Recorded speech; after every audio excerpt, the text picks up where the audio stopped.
तासगावच्या माननीय दिवाणी व फौजदारी न्यायालयाच्या आवारात विनापरवाना धारदार शस्त्रे बाळगल्याप्रकरणी सांगली येथील 6 जणांविरुद्ध तासगाव पोलिसांनी गुन्हा क्रमांक 103/2026 दाखल करून उल्लेखनीय कारवाई केली आहे.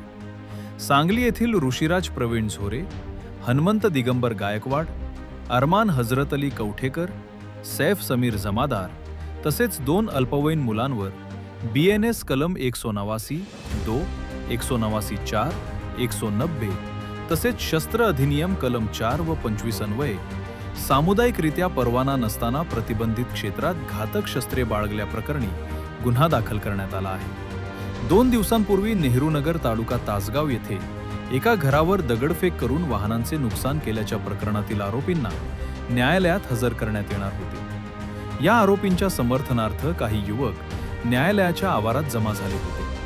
त्यांच्या हालचाली संशयास्पद वाटल्यानं पोलिसांनी झडती घेतली असता त्यांच्याजवळ धारदार शस्त्रे आढळून आली. त्यानंतर पोलिसांनी तात्काळ सर्वांना ताब्यात घेऊन चौकशी केली व वरीलप्रमाणे गुन्हा दाखल केला.